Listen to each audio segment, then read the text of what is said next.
ভাগ্যের বিড়ম্বনায় এক দম্পতিকে তাদের 6 মাসের পুত্র সন্তানকে নিয়ে বাড়ি থেকে বেরিয়ে আসতে বাধ্য হয়।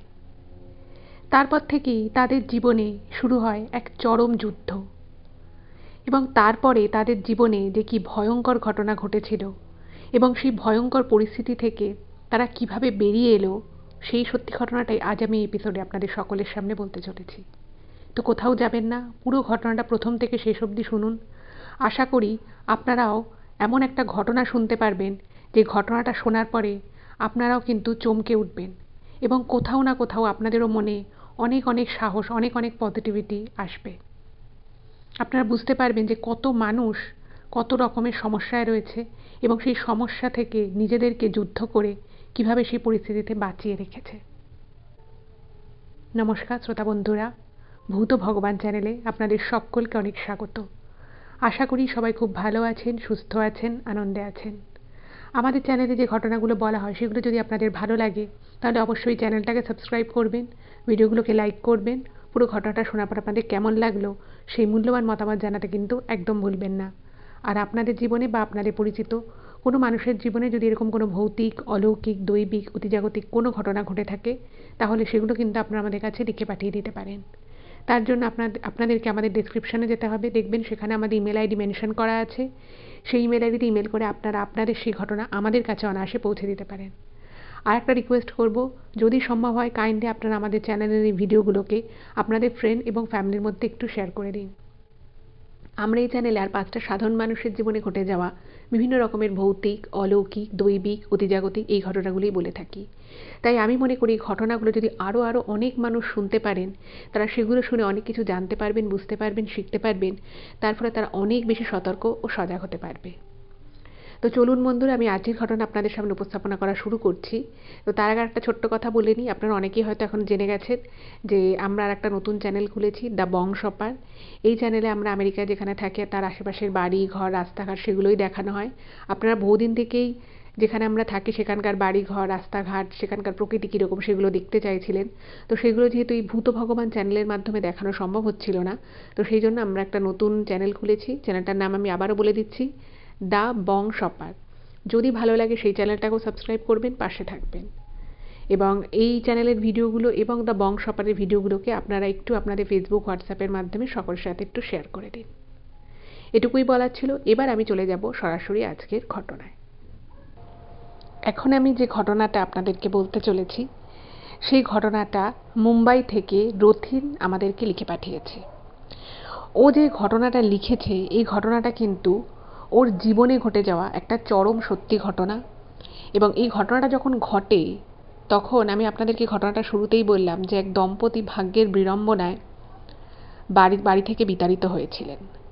তো সেই যে ছোট্ট একটা 6 মাসের পুত্র সন্তানকে নিয়ে ওনারা বাড়ি থেকে বেরিয়ে এসেছিলেন, সেই বাচ্চাটি হচ্ছে এই রথিনবাবু, যিনি ঘটনাটা পাঠিয়েছেন। ঘটনাটা আজ থেকে প্রায় 35 বছর আগেকার ঘটনা। এবং ওনার বাবা মা সেই সময় যে কি ভয়ঙ্কর পরিস্থিতির সম্মুখীন হয়েছিল এবং ওনাদের জীবনে পরপর যে কি ঘটনা ঘটেছিল সেটাই কিন্তু আপনারা এই চ্যানেলে এখন শুনতে পারবেন। তো সবার আগে আমি একটা কথা বলে নিই, যেটা রথিনবাবু বলেছেন যে কটা ঘটনা উনি পরপর এখানে শেয়ার করেছেন সেই প্রত্যেকটা ঘটনাই কিন্তু একদম সত্যি। আর যেখানে ঘটনাটা ঘটেছিল যে গ্রামে, তো সেখানেও কিন্তু আজও অনেকে বেঁচে আছেন এবং তারা প্রত্যেকেই কিন্তু অনেকেই আর কি এই ঘটনাটার কিন্তু সাক্ষী আছে। তো এখানে যা বলবো সে কথা হয়তো কারোর মনে হতে পারে যে এরকম ঘটনা আবার ঘটতে পারে নাকি, কিন্তু সেটা কিন্তু সত্যিই ঘটেছিল। তো এটা উনি কিন্তু বারবার মেনশন করেছেন যেখানে যে কটা ঘটনা উনি এখানে শেয়ার করেছেন প্রত্যেকটাই কিন্তু একদম সত্যি। আচ্ছা, প্রথমে আমি এই ঘটনা সম্পর্কিত কিছু কথা আপনাদেরকে বলে নিই, তাহলে আপনাদেরও বিষয়টা বুঝতে সুবিধা হবে, আমারও বোঝাতে সুবিধা হবে। রথিনবাবুর যিনি বাবা ছিলেন তিনি দক্ষিণ 24 পরগনার মানে যে গ্রাম রয়েছে, আপনারা জানেন দক্ষিণ 24 পরগনাতে প্রচুর গ্রাম রয়েছে এবং জায়গাটায় যেহেতু প্রচুর নদী রয়েছে, কিছুটা দূরে গিয়ে সাগর, ফলে ওখানে কিন্তু সেই অর্থে যে আর কি নগরায়ন যেটাকে আর কি বলে, সেই নগরায়ন কিন্তু এখন হয়তো অনেকটা ডেভেলপ হয়েছে, কিন্তু আজ থেকে 30-35 বছর আগে জায়গাটায় কিন্তু প্রচুর গ্রাম ছিল। যেহেতু ওখানে প্রচুর নদী, ফলে অনেক গ্রামে কিন্তু কারেন্টও ছিল না, যেটা উনি বলেছেন যে কিছু কিছু গ্রামে হয়তো রিসেন্ট 10 বছর হয়েছে কারেন্ট এসছে, তার আগে সেখানে কোনো কন্টিনিউয়াস ইলেকট্রিসিটি সাপ্লাই ছিলই না। তো বুঝতেই পারছেন যে ওনার সময় যে ঘটনাটা ঘটেছিল সেই সময় ওই গ্রাম কেন, ওই গ্রামের আশেপাশেও অনেক গ্রামেই কোনো রকম কোনো মানে ইলেকট্রিসিটি ছিল না। আর এই জায়গাটা হচ্ছে হাঁসখালি বলে যে জায়গাটা রয়েছে, সেই হাঁসখালি থেকেও আরেকটু এগিয়ে একটা জায়গাকার ঘটনা। তো ওইখানে ওনার বাবা ওনার পরিবারের সাথে থাকতেন। এবার ওখানেরই এক মানে ওনারা আর কি, এই রথীনবাবুর বাবা যে কাস্টে বিলং করতেন, ওনার মা কিন্তু তার থেকে বিয়ের আগে নিচু কাস্টে বিলং করতেন। এবার গ্রামের দিকে বুঝতেই পারছেন, আজ থেকে 35 বছর আগেকার ঘটনা, তখন কিন্তু এই ধরনের জাত কাস্ট এগুলো নিয়ে কিন্তু মানুষ খুব কনসাস থাকতো। আর ওনার রথীনবাবুর বাবা ছিলেন মানে মধ্যবিত্ত ঘরের আর কি, ওনার মানে পারিবারিক ব্যাপারটা ছিল মধ্যবিত্ত, ওনাদের খুব বেশি টাকা পয়সা ছিল না, আর একেবারে যে প্রচণ্ড গরিব সেটাও ছিল না। কিন্তু রথীনবাবুর মা, ওনার ফ্যামিলি কিন্তু প্রচণ্ড গরিব ছিল। ওনার বাবা মাছ বিক্রি করতেন এবং সেই করে আর কি সংসার চলত। তো এভাবেই চলতে চলতে রথীনবাবুর বাবার কিন্তু ওনার মাকে ভালো লাগে এবং উনি যথারীতি বাড়িতে এসে বলেন যে উনি ওই মেয়েটিকে বিয়ে করতে চান। এবার তারা যখন শোনে, রথীনবাবুর বাবার বাড়ির লোক যখন শোনেন যে মেয়েটিরা খুব গরিব এবং তারা জাতেও অনেকটা নিচু, তো তারা পরিষ্কার জানিয়ে দেয় যে এই মেয়ের সাথে তোমার বিয়ে দেওয়া যাবে না। এবারে ওনাদের পরিবারে মানে রথীনবাবুর বাবার যে আর কি পরিবারটা ছিল সেটা কিন্তু বেশ বড় একটা পরিবার, মানে পাশাপাশি সব জ্ঞাতি গোষ্ঠীদের বাড়ি। তো সেখানেই একজন ওনাদের যে আত্মীয় ছিল, তার বাপের বাড়ির দিকের কোনো দুঃসম্পর্কের আত্মীয় মেয়ের সাথে রথীনবাবুর বাবার বিয়ে দেওয়ার একটা কথা তার কিছুদিন আগে থেকে শুরু হয়। এবার যেহেতু রথীনবাবুর বাবা মনে মনে ওনার মাকে ভালোবাসতেন, তো সেই জন্য উনি যখন দেখছে যে বাড়িতে ওনার বিয়ে নিয়ে কথা হচ্ছে, তো তখন উনি পরিষ্কার বলে দেয় যে আমি যদি বিয়ে করি আমি ওই মেয়েটিকেই বিয়ে করবো, নাহলে আমি বিয়ে করবো না। এবার প্রথমে তো প্রচুর অশান্তি হয়, ভেবেছে যে তার বাড়ির লোক ভাবে যে হয়তো কিছুদিন এরকম বলছে, পরে হয়তো ব্যাপারটা ঠিক হয়ে যাবে। কিন্তু যত দিন যায় বা যত সময় এগোতে থাকে, রথীনবাবুর বাবা পরিষ্কার মানে নিজের কথাতেই একেবারে অটল থাকে যে আমি বিয়ে করলে ওই মেয়েটিকেই করব, তোমাদের যদি সমস্যা থাকে বিয়ে দিতে তাহলে দিও না, আমি বিয়ে করব না, আমার কোনো সমস্যা নেই। তো বাড়ির লোক যখন বুঝলো যে সত্যি সত্যিই ছেলে নিজের কথায় একেবারে অটুট রয়েছে, তো তারা বলে যে ঠিক আছে, আমরা তোমার বিয়ে দেব, কিন্তু লোকজনকে নিমন্ত্রণ করে, কারণ তুমি যাকে বিয়ে করছো তার সেরকম টাকা পয়সা, তার সেই বাড়ি সেরকম টাকা পয়সা নেই, জাতেও ছোট, তো সেই মেয়েকে যখন বাড়িতে তুলতেই হবে আমরা কিন্তু কোনো টাকা পয়সা খরচা করব না।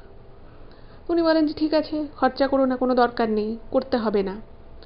তো সেই মানে আর কি রথীনবাবুর বাবা আর কি তার স্ত্রীকে সসম্মানে কিন্তু বাড়িতে বিয়ে করে নিয়ে আসে। রথীনবাবুর বাবা মানুষটা কিন্তু ভীষণ ভালো ছিলেন, উনি ওনার স্ত্রীকে যথাযথ সম্মান করা, ভালোবাসা সব কিছুই দিতেন। কিন্তু বাড়িতে কেউই কিন্তু মানে বিয়ে দিলেও রথীনবাবুর বাবার বাড়ির লোকেরা কেউই কিন্তু মানে মানে ওনার স্ত্রীকে মেনে নিল না, মানে মনে মনে আর কি কেউই পছন্দ করতো না, কেউ কথা বলতো না সেভাবে। এরকম করে কিন্তু আস্তে আস্তে মানে সংসারের মধ্যে একটা চাপা অশান্তি সৃষ্টি হচ্ছিল।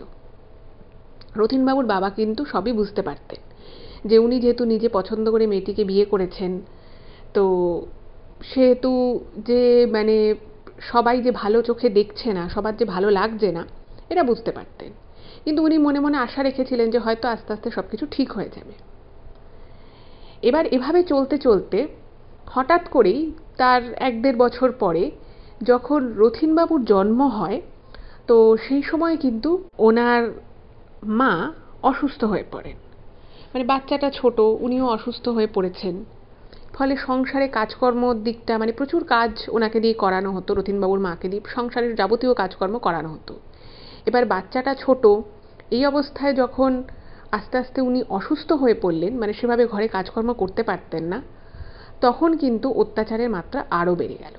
মানে ছোট বাচ্চা, সেই বাচ্চাটাকে কে দেখবে তার ঠিক নেই, তার মা শরীর অসুস্থ, কাজ করতে পারছে না, সেটা নিয়েও কিন্তু সংসারে প্রবল অশান্তি শুরু হলো। আর খুব একটা যে আর্থিক বিশাল যে সঙ্গতি ছিল তা তো নয়, ফলে ঘরে আর কোনো কাজের লোকও ছিল না।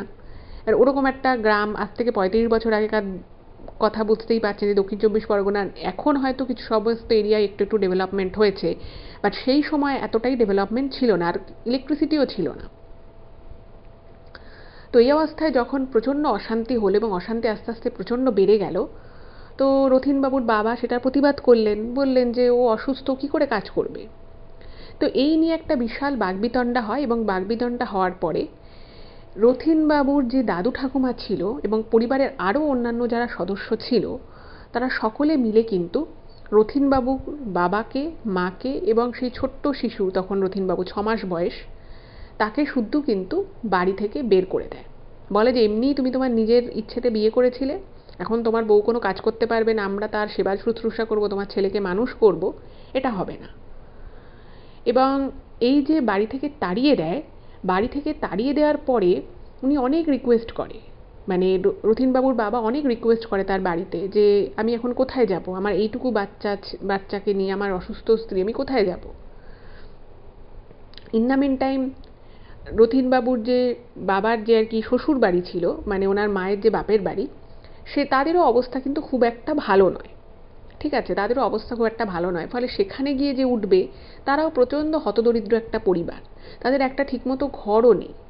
ফলে বাচ্চা নিয়ে সেখানে গিয়ে থাকাটা, সেটাও খুব একটা মানে ভালো অপশান নয়। আর রথীনবাবুর যিনি বাবা ছিলেন, তিনি কিন্তু ওই পরিবারের যে ব্যবসা ছিল, ওনারাও একটা বড় মাছের ব্যবসার সাথে যুক্ত ছিল, মানে অপেক্ষাকৃত একটা বড় মাছের ব্যবসা। তো যেহেতু বাড়ি থেকে ওনাকে তাড়িয়ে দেওয়া হয়, ফলে সেই ব্যবসায় কাজকর্ম করা বা সেখান থেকে টাকা পয়সা ইনকাম করা, এই বিষয়টাও সম্পূর্ণরূপে বন্ধ হয়ে গেল। মানে ভাবুন, নিজেরই ছেলে, ছেলের বউ এবং নিজেরই বাড়ির নাতিকে মানে একেবারে গৃহহীন তো করলই, শুধু তাই নয়, তাদের কাছে একটা টাকা পয়সাও রইল না যে তারা মানে বাইরে গিয়ে ঘর ভাড়া করে বা কিছুভাবে নিজেদের অন্নসংস্থান করবে। কতটা নির্দয়, কতটা নির্মম বাড়ির লোক একবার ভাবুন, নিজেদের শুধুমাত্র জেদ রক্ষার্থে তারা এত বড় একটা খারাপ কাজ করে বসল। এবার এই ঘটনার পরে 2 দিন কোনো আত্মীয়ের বাড়ি, 3 দিন কোনো বন্ধুর বাড়ি, এভাবে করে কিন্তু দিন 15 কেটে যায়। কারণ অসুস্থ মানুষ, মানে রথীনবাবুর মা তখন অসুস্থ, তাকে নিয়ে কোথায় যাবে, আর অত তাড়াতাড়ি কোনো কিছু ঘর দুয়ারের বন্দোবস্ত করা, কাজের সংস্থান করা, সব কিছু তো একবারে তো সম্ভব নয়। তো তখনকার দিনকাল লোকজনের আতিথেয়তা বা মানুষজনের দৃষ্টিভঙ্গিটা অনেকটা অন্যরকম ছিল। তো কিছুদিন করে কোনো আত্মীয়র বাড়ি, কখনো কোনো বন্ধুর বাড়ি, এভাবে করে দিন 15 মানে চলে যায়। এবং সেই দিন 15 যেহেতু উনি মানে রথীনবাবুর মা একটু রেস্ট পায়, একটু আর কি শরীরটাকে ঠিকঠাক রাখার সুযোগ পায়, তো উনি দিন 15-র মধ্যে একটু সুস্থ হয়ে ওঠেন।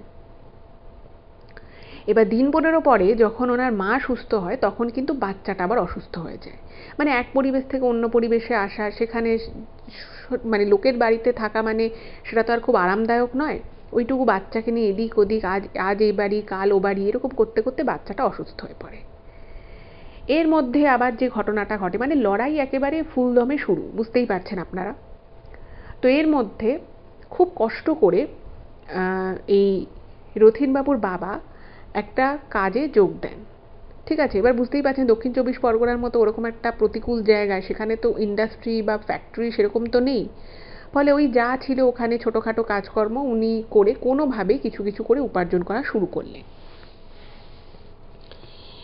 এবারে দেখলেন যে কিছু একটা করতে হবে, কারণ এভাবে তো লোকের বাড়ি আজকে 2 দিন, কালকে 3 দিন, এভাবে তো থাকা সম্ভব নয়। এবার ওনার বাবা ভাড়া খোঁজার জন্য শুরু করলেন, যে কীভাবে মানে বউ বাচ্চাকে নিয়ে থাকতে তো হবে কোনো জায়গায়, মাথা তো গুঁজতে হবে। তো ওনারা থাকার জায়গার উনি খোঁজ করতে লাগলেন। এবার থাকার জায়গা খোঁজ করতে গিয়ে উনি দেখলেন যে ভাড়া যথেষ্ট বেশি, মানে সেই সময় যতটুকু আর কি ভাড়া, ওরকম একটা কাঁচা ঘরেরও যা ভাড়া, টালির ঘর বা মাটির ঘরেরও যা ভাড়া, সেই টাকাটা দিলে ওনার পক্ষে, মানে রথীনবাবুর বাবার পক্ষে সারা মাসের খাওয়ার মানে অন্ন সংস্থান করা ওনার পক্ষে মুশকিল হয়ে যাবে। মানে উনি যৎসামান্য টাকা রোজগার করছেন, সেখান থেকে যদি বাড়ি ভাড়া দিতে হয়, তাহলে কি করে সম্ভব। তো আশেপাশের লোকজনকে উনি অনেক করে রিকোয়েস্ট করলেন, বললেন যে আমি কি করে কি করবো, আমি সবে শুরু করেছি, আমি সেখানে খুব যৎসামান্য টাকা পাচ্ছি, যেখানে আমি কাজ করি তাও দিন আনা রোজগার, মানে যেদিন কাজে যায় সেদিন টাকা, যেদিন কাজে যেতে পারবে না সেদিন টাকা পাবে না। তো এরকম করে করে যখন উনি মানে দেখলেন, তো তখন সবাই ওনাকে বলল যে দেখো তুমি একটা কাজ করো, তোমার যখন এরকম অবস্থা, তুমি তাহলে একটা, তোমাদেরকে বুদ্ধি দিচ্ছি, সেটা হচ্ছে যে তখন ওখানকারই কিছু লোক ওনাকে বলে যে ওনাদের ওখানে তো প্রচুর নদী রয়েছে। আপনারা জানেন যে দক্ষিণ চব্বিশ পরগনা এরিয়ায় প্রচুর নদী রয়েছে, প্রচুর নামকরা নদী। আমরা জানি মাতলা আছে, আরও অনেক এরকম নাম না জানাও নদী আছে। তো ওরকমই একটা নদীর তীরে, মানে নদীর কাছাকাছি আর কি জায়গায় দেখবেন, আপনারা হয়তো খেয়াল করে দেখবেন যে এরকম নদীর আশেপাশে বেশ কিছু বাঁশের মাচা দিয়ে ছোট ছোট ঘর হয়। তো একজন বললেন যে আমার এরকম একটা ঘর মতো আছে, তো সেরকমভাবে বাথরুমও আলাদা করে নিই, কিছুটা দূরে গিয়ে একটা বেড়ার ঘেরা দেয়া একটা জায়গা, সেখানেই মানে বাথরুমের কাজটা করতে হবে। তো বলছে তুমি ওইখানে বরং কিছুদিন থাকতে পারো। এবার ওরকম একটা জায়গায়, মানে বাঁশের মাচা দিয়ে, মানে জাস্ট নদী তীরের পাশেই একেবারে, যাকে বলে ওই জলাভূমির মতো জায়গাতেই পাশে একটা ঘর। এবং বলছে যে ওইখানটা তুমি থাকো, তুমি যা যেটুকু পারো আমাকে মাসের শেষে দিও, যদি কোনো সময় না দিতে পারো নাও দিও, কিন্তু একটা জিনিস মনে রেখো, এখানে তুমি কিন্তু খুব বেশি দিন থাকতে পারবে না, কারণ ওখানে ওইভাবে বাচ্চা নিয়ে ওরকম একটা নদী তীরবর্তী জায়গায় ওইভাবে থাকা, কারণ নদীর হাওয়া ঠাওয়া লেগে বাচ্চার শরীর টরীর খারাপ হয়ে যেতে পারে। তো তখন একটা এমনই কন্ডিশন যে কোনো না কোনোভাবে একটা মাথা গোঁজার ঠাঁই ওনাদের খুব দরকার ছিল। তো উনি যখন বুঝলেন যে ঠিক আছে, আমাদেরকে যখন একটা জিনিস দিচ্ছে তাহলে আমরা সেখানেই চলে যাই, তো খুব কষ্ট করে আর এই যে নদী তীরবর্তী যে বাঁশের মাচার যে ঘরটা, সেটা কিন্তু ওনাদের বাড়ি থেকে প্রায় খুব বেশি দূরে না, মানে 2-3 কিলোমিটার দূরের একটা জায়গা। তো ভাবলো যে ঠিক আছে, মানে কষ্ট যখন করতে হচ্ছে, সংগ্রাম যখন করতে হচ্ছে, তাহলে এভাবেই করি। এর মধ্যে ওনার বাবা ভাবলো যে ঠিক আছে, এখানে যদি একটা মাস আমি থাকি, তো 1 মাসের মধ্যে আমি একটু ভালো যাতে কাজকর্ম করা, একটু দূরে গিয়েও যাতে কাজ করা যায়, সেটা আমি জুটিয়ে নেওয়ার চেষ্টা করবো। তাহলে হয়তো আমি বাড়ি ভাড়া দিয়ে একটা ঠিকঠাক বাড়ি আমি ভাড়া করে আমার বউ বাচ্চাকে রাখতে পারবো। তো এটা কিন্তু ওনার মনে ছিল।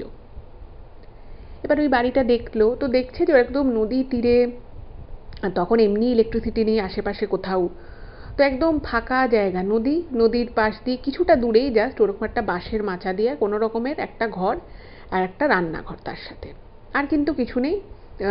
মানে খেচার বেড়া দেওয়া, ওপরে মানে মাটির যে টালি, আর পাশপাশ দিয়ে বাঁশের মাচা মতো করা, আর একদম নদীর মানে বাঁধ টাইপের, নদী বাঁধ টাইপের যেরকম হয় না, কাঁচা নদী বাঁধ, ঠিক সেরকম একটা জায়গায় বাড়িটা। তো উনি ভাবলো যে ঠিক আছে, ঘরটা ঠিকঠাকই আছে মোটামুটি, তখন কাজ চালিয়ে নেওয়ার মতো। একটা রান্নাঘর আছে, আর কিছুটা দূরে গিয়ে ওই নদী বাঁধের মতোই আর কি জায়গা, সেই নদী বাঁধের থেকে একটু এগিয়ে গিয়ে, ঘরটা থেকে আর কি একটু এগিয়ে একটা বাথরুম করার মতো জায়গা। তো কোনো কিছু করার নেই, সেখানেই উঠতে হলো। মানে তখন আর কি, মানে চরম দারিদ্রতা হচ্ছে ওনাদের সঙ্গী। মানে একটা দিন পেট ভরে খেতে পেলে সেটাই আর কি ভগবানের আশীর্বাদ হিসেবে ওনারা নিত। তো বলল যে আমি এখানে তো অনেক সময় নৌকো নোঙর ঠোঙর করি, যে লোকটার আর কি মাচাটা ওই ঘরটা ছিল, তো সে বলছে যে আমি এটা বানিয়েছিলাম, তো তোমাদের যে অবস্থা দেখছি, তোমাদের পরিবার থেকেও তোমাদের কেউ খোঁজ খবর করে না, কেউ একটা পয়সা দেয় না, তো তুমি তাহলে এখানে থাকো, মানে দয়া করে আর কি ওনাকে ওখানে থাকতে দিয়েছিল। তো ওখানেই আস্তে আস্তে ওনারা, কিছুই তো ছিল না বাড়ি থেকে, যাকে বলে একটা জাস্ট ছোট্ট একটা ট্রাঙ্কে করে কিছু জামা কাপড় আর খুবই দু একটা জিনিস নিয়ে ওনারা চলে এসেছিলেন। এবং যখন ওই বাড়ি থেকে ওনারা চলে এসেছিলেন, তখন ওনার মানে রথীনবাবু যেটা লিখেছেন ইমেলে, ওনার বাবার কাছে সঞ্চয় বলতে বা পুঁজি বলতে কত টাকা ছিল জানেন? 82 টাকা ছিল ওনার কাছে। ওই 82 টাকা হাতে করে কিন্তু উনি ওনার স্ত্রী এবং ওই ছোট 6 মাসের বাচ্চাকে নিয়ে বেরিয়ে আসেন বাড়ি থেকে। এবং বাড়ির লোকও কতটা নিষ্ঠুর, কতটা নির্মম ভেবে নিন। যাই হোক, তো এরপরে মানে মাঝে মধ্যে না রথীনবাবুর বাবা খুব দুঃখ করে ওনার মাকে বলতেন যে আমি তোমাকে বিয়ে করে তোমার জীবনটাকে খুব খারাপ করে দিলাম, আমাদের সন্তানের জীবনটাকে খারাপ করে দিলাম, বিশ্বাস করে আমি ভাবিনি যে আমার বাড়ির লোক কখনো এটা করতে পারে। মানে উনি নিজেও, রথীনবাবুর বাবাও নিজে খুব ডিপ্রেসড হয়ে গেছিলেন, ওনারও খুব খারাপ লাগতো যে উনি নিজের পছন্দে বিয়ে করেছে বলে আজকে এত সমস্যা। তো উনি মাঝে মধ্যে মানে কান্নাকাটি করতেন, ওনার স্ত্রীকে বলতেন যে আমি তোমার জীবনটা খারাপ করলাম, আর একটা আমাদের সন্তান, তারও জীবনটা হয়তো আমিই খারাপ করলাম, এগুলো তো প্রাপ্য নয় তোমাদের। তো যাই হোক, সেই সময় রথীনবাবুর মা সবসময় ওনার হাজব্যান্ডকে মনে সাহস জোগাতেন যে দেখো তুমি কাজকর্ম করো, ঠিক আমাদের দিন একদিন ফিরবে। তো এমনই অবস্থা ছিল যে মানে ওই শ্বশুরবাড়ি থেকে যখন মানে আর কি তাড়িয়ে দেওয়া হয় ওনাদেরকে, তখন ওনাদের কাছে কিছুই নেই, মানে কিছু 2-4টে জামা কাপড়, 2-একটা হাতি, 2-একটা ছোট ছোট থালা বাটি গ্লাস। ওনার মানে যখন বিয়ে হয়েছিল তখন ওনার মানে খুব কষ্ট করে এই রথীনবাবুর মায়ের যিনি মা ছিলেন, অর্থাৎ রথীনবাবুর যিনি দিদা, তিনি খুব কষ্ট করে দুটো ছোট্ট ছোট্ট কানে দুটো সোনার দুল দিয়েছিলেন। ওটুকুই আর কি ওনার সর্বশেষ সম্বল ছিল। তো সেইটুকু নিয়ে আর আর যেটা ওনার কাছে ছিল সেটা হচ্ছে একটা ছোট্ট পেতলের ঘট, একটা ছোট্ট পেতলের ঘট ছিল, এবং সেই ঘটে উনি কি করতেন, পুজো করতেন। মানে পুজো করবেন বলে আর কি বাড়ি থেকে উনি নিয়ে এসেছিলেন, কিন্তু শ্বশুরবাড়িতে বিয়ে হয়ে আসার পর থেকে ওনাকে এত কাজকর্ম করতে হতো দিন থেকে রাত অবধি, মানে উনি পুজোটুকু করারও সময় পেতেন না। তো মাঝে মধ্যে যখন তার মধ্যে একটু সময় করে ওই ঘটটার উপরে উনি একটু ঘটের মধ্যে জল দিয়ে তাতে একটু ফুল দিয়ে মা লক্ষ্মীর একটু পুজো করার চেষ্টা করতেন, তাও উনি সবসময় করে উঠতে পারতেন না। তো ওইটুকু নিয়ে ওনারা বাড়ি থেকে বেরিয়ে আসেন। যাই হোক, তো এভাবে কিছুদিন চলছে। ওনার বাবাও মোটামুটি আরও বেশি বেশি করে কাজ করে একটু একটু করে বেশি উপার্জন করা শুরু করেছে। মোটামুটি সব কিছু কিন্তু একটু ঠিকঠাক চলছে। এবার এর মধ্যে মানে একটা অদ্ভুত জিনিস শুরু হলো। সেটা হচ্ছে যে রথীনবাবুর বাবা এবং মা দুজনেই রাতের বেলা যখন ঘুমোতো খুব অদ্ভুত অদ্ভুত বাজে স্বপ্ন দেখত। দুজনে একই সাথে স্বপ্নটা দেখত, এবং দুজনে যে স্বপ্নটা দেখতো সেই স্বপ্নটাও ইভেন এক থাকতো। কখনো ওনার বাবা মা স্বপ্নে দেখতেন যে কোনো একটা কালো ছায়া এসে ওনাদের সন্তানকে ওনাদের থেকে নিয়ে গেছে, এবং ওনারা সকালবেলা উঠে ওনার সন্তানকে খুঁজে পাচ্ছে না। কোনো দিন দেখতো যে একটা বিশাল বড় আগুনের শিখা এসে ওনাদেরকে পুড়িয়ে মারার চেষ্টা করছে। আবার কখনো স্বপ্নে দেখতো যে ওনাদের খুব খিদে পেয়েছে, কিন্তু ওনাদের নিজেদেরও খাওয়ার মতো কিছু নেই, ইভেন ওনাদের যে ছোট্ট সন্তান বাচ্চাটি তাকেও খেতে দেওয়ার মতো ওনাদের ঘরে কিছু নেই, এবং তিনজনেই মানে খিদের জ্বালায় প্রচণ্ড আর কি কষ্ট পাচ্ছে। এরকম নানান টাইপের খারাপ খারাপ স্বপ্ন, যেটা কিন্তু ওনারা দুজনেই দেখতেন। এবার এই খারাপ স্বপ্ন কেন দেখছে, কি বৃত্তান্ত, সেগুলো নিয়ে না আর মানে একে অপরকে হয়তো শেয়ার করতো যে এরকম একটা স্বপ্ন দেখলাম বা কিছু, কিন্তু ওনারা না বুঝতে পারতেন না যে কেন এই ব্যাপারটা ঘটছে। তো এরকমভাবে দীর্ঘদিন কাটতে লাগলো। আস্তে আস্তে সময় কাটছে, 1 মাস হয়ে গেছে ওরা ওখানটায় রয়েছে। তো সেই 1 মাস কিন্তু ওনাদের খুব যে অসুবিধে হয়েছিল তা কিন্তু নয়। এরপরে একটা দিন এলো, যে দিনটা ওনাদের জীবনে যে এতটা ভয়ঙ্কর দিন হিসেবে পরিগণিত হতে পারে সেটা কিন্তু ওনারা সকাল থেকে বা ওনাদের পুরো জীবনেও হয়তো ওনারা কল্পনা করতে পারেনি। মানে ওনারা মনে মনে ভাবতেন যে আমাদের জীবনে খারাপ সময় এসছে, আমাদেরকে আমাদের বাড়ি থেকে তাড়িয়ে দিয়েছে, আমরা এভাবে কষ্ট করে রয়েছি, এটাই হয়তো কষ্টের মানে সব থেকে বেশি কষ্ট। কিন্তু সেটাকেও ছাপিয়ে গিয়ে ওনাদের জীবনে যে একটা এইরকম ভয়ঙ্কর দিন আসবে সেটা হয়তো ওনারা স্বপ্নেও কল্পনা করতে পারেনি। তো সেদিন সকাল থেকেই টিপটিপ মানে বৃষ্টি পড়ছে, তারপরে ঝোড়ো হাওয়া মতো কখনো কখনো বইছে, বেশ আর কি একটা পরিবেশ। এবার দেখুন, নদী তীরবর্তী এলাকায় বা যারা দক্ষিণ 24 পরগনা বা সাগর এলাকায় থাকে তারা কিন্তু এই ধরনের ওয়েদার বা এই ধরনের পরিবেশ দেখতে দেখতে অভ্যস্ত। তাদের কিন্তু খুব যে একটা মানে কিছু মনে হয় সেটা কিন্তু নয়। এবার সেদিন যেরকম অন্যান্য দিনের মতো রথীনবাবুর বাবা কাজে গেছেন, তো উনি কাজ টাজ করে মোটামুটি সন্ধ্যাবেলা ফিরেছেন। তো মানে সকালবেলা একটু একটু বৃষ্টি হয়েছে, তারপরে দুপুর থেকে কিন্তু আর কোনো ওয়েদার খারাপ হয়নি। এবার দেখুন, এখন যেমন মানে সায়েন্স অনেক উন্নত হয়েছে, ওয়েদার ফোরকাস্ট আরও বেশি নিখুঁত হয়েছে, বা এই ধরনের ঝড় বৃষ্টির যে খবরাখবর সেটা আমরা সঙ্গে সঙ্গে পেয়ে যাই। এবার তখনও হতো, কিন্তু এতটা কিন্তু মানে কনসাসনেসটা কিন্তু তখনও ছিল না, এবং দুপুর থেকে যেহেতু কোনো বৃষ্টি টিষ্টি কিছুই হয়নি, তো ওনারা রোজকারের মতোই সামান্য একটু ভাত, আলু সেদ্ধ, ডাল এটুকু খেয়ে ওনারা ঘুমিয়ে পড়ে। এবার ঘুমিয়ে পড়ার কিছুক্ষণের মধ্যে মানে প্রচণ্ড হাওয়ার আওয়াজে, মানে বাইরে প্রচণ্ড হাওয়া দিচ্ছে, আর ওরকম একটা মাচার উপরে একদম নদী বাঁধের কাছে ঘর, বুঝতেই পারছেন। তো তারা তো সেটা বেশি করে বুঝতে পারবে যে এরকম প্রচণ্ড হাওয়া যে দিচ্ছে। তো ওনাদের ঘুমটা ভেঙে যায়, রথীনবাবুর বাবা মায়ের ঘুমটা ভেঙে যায়। তখন তো রথীনবাবু 6-7 মাসের ছোট বাচ্চা, তো সে তো ঘুমোচ্ছে অকাতরে। তো ওনারা বুঝছেন যে প্রচণ্ড আর কি ঝড় হচ্ছে আর তার সাথে বৃষ্টি শুরু হয়েছে। তো ওনারা ভাবছে যে সেরকম ঝড় বৃষ্টি হচ্ছে, কখন থামবে, আর আশপাশটায় কেউ নেই, মানে একদম নদী বাঁধের উপর, বুঝতেই পারছেন বাড়িঘর ওখান থেকে আরও বেশ কিছুটা দূরে, আর এমনি ইলেকট্রিসিটি নেই, কারেন্টের কোনো ব্যাপার নেই, ফলে আশপাশের লোকজন কি করছে কি না করছে ওনারা কিছু বুঝতে পারছে না। তো ওনারা তো পুরো জেগে আছে, ছেলেকে পাহারা দিচ্ছে, আর প্রচণ্ড ঝড় বৃষ্টি শুরু হয়েছে, প্রচণ্ড। এবারে ঝড় বৃষ্টিটা যখন শুরু হয়েছে তো তখন হঠাৎ করেই ওয়েদারটা না প্রচণ্ড খারাপ হয়ে যায়, এবং রথীনবাবুর যিনি মা ছিলেন তিনি বুঝতে পারেন যে এবারে যে ঝড় বৃষ্টিটা হচ্ছে এটা একেবারে বিধ্বংসী একটা রূপ নিতে চলেছে, এবং যেহেতু আশেপাশে খুব একটা আলো নেই, ওনারা না বেশ কিছু ধূপধাপ করে জলে আওয়াজ পাওয়া শুরু হয়। তো রথীনবাবুর মা ওনার বাবাকে বলছে যে কিসের আওয়াজ হলো বলো, তুমি একটু বাইরে গিয়ে দেখে আসো তো। তো বাইরেও বেরোনো যাচ্ছে না, পুরো কাদা, মানে নদী বাঁধ, কাঁচা নদী বাঁধের উপরে, বুঝতেই পারছেন একেবারে শুধু মাটি রয়েছে। তো তবুও উনি কোনো রকম ওই ঝড় বৃষ্টির মধ্যে একটু যখন দেখতে গেছে তো দেখছে যে ওই যে ধূপধাপ করে জলের উপরে কিছু ভারী জিনিস পড়ার আওয়াজ আসছে, সেটা আর কিছুই না, ওই কাঁচা নদী বাঁধের যে বালি মাটি সেগুলো ভেঙে ভেঙে নদী গর্ভে মিশিয়ে যাচ্ছে।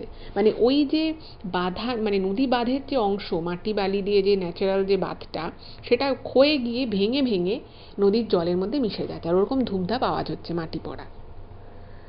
এইটা দেখে না ওনার বাবা চমকে যায়, এবং ওনার তখন মনে হয় যে আরে আমাদের তো পুরো ঘরটাই নদী বাঁধের উপরে, এইভাবে যে মাটি ভাঙতে ভাঙতে চলে এসছে, যে কোনো মুহূর্তে তো আমাদের ঘরটা। তখন নদী হচ্ছে, মানে নদীতে প্রবল জল, প্রবল স্রোত আর প্রচণ্ড হাওয়া, মানে ওই জলে যদি কেউ পড়ে যায় ওই রকম সময়, সে যত ভালোই সাঁতার জানুক না কেন তার পক্ষে কিন্তু বেঁচে ফেরাটা খুব মুশকিল। তো উনি সঙ্গে সঙ্গে দৌড়তে দৌড়তে উনি ঘরে আসেন, ঘরে এসে ওনার স্ত্রীকে মানে বলছেন যে আর একদম সময় নেই, এক্ষুনি কিন্তু আমাদের এই ঘর ছেড়ে বেরিয়ে গ্রামের দিকে চলে যেতে হবে, মানে মূল যে গ্রামটা সেই গ্রামটা আরেকটু দূরে। তো ওনার স্ত্রী বলছে এই ঝড় বৃষ্টির মধ্যে আমরা এইটুকু বাচ্চা নিয়ে কোথায় যাব, এই বৃষ্টিতে তো আমার মানে বাচ্চা তো ভিজে যাবো, তো শরীর খারাপ করে যাবে। তো তখন ওনার মানে উনি আর কি বলছেন, ওনার হাজব্যান্ড বলছে যে দেখো কোনো উপায় নেই আমাদের কাছে, এই নদী বাঁধের মধ্যে এখন কিন্তু মাটি, মানে নদী বাঁধের যে মাটিগুলো সেগুলো কিন্তু নদীগর্ভে তলিয়ে যাচ্ছে, আর যে কোনো মুহূর্তে কিন্তু আমাদেরও এই যে বাসায় মাচার উপরের এই ঘরটা এটাও কিন্তু তলিয়ে যেতে পারে। তো এইটা শুনে ওনার স্ত্রী তো প্রচণ্ড ঘাবড়ে যায়, এবং উনি সঙ্গে সঙ্গে বুকের মধ্যে ওনার সন্তানকে জড়িয়ে নিয়ে, যা হোক দেখুন মানুষের কাছে যেটুকু যা থাকে, সে যত হতদরিদ্রই হোক না কেন, তার তার জিনিসগুলো তার কাছে খুবই প্রিয়। তো ওনার স্ত্রী কী করে, বাচ্চাটাকে নিয়ে মানে উনি ঘর থেকে, মানে প্রচণ্ড বৃষ্টি পড়ছে, আগে ভাগে তো আর বেরোতে পারছে না, কারণ বৃষ্টিতে যতক্ষণ থাকবে বাচ্চা ভিজে যাবে, আর ওরকম ঝড় বৃষ্টির মধ্যে ওইটুকু বাচ্চা যদি ভেজে তো বুঝতেই পারছেন তার শরীর খারাপ হয়ে যেতে পারে। তো তখন ওনাদের ওই মা লক্ষ্মী ঝাঁপিতে উনি একটা দুটো করে টাকা, কিছু পয়সা, যেটুকু যা থাকতো উনি জমাতো, তো সেটাকে নিয়ে ওনারা যেই মুহূর্তে, মানে রথীনবাবুর বাবা মা ওনাকে নিয়ে যখন বেরোতে যাবে সেই মুহূর্তে কিন্তু সেই চরম দুর্ঘটনাটা কিন্তু ঘটে যায়।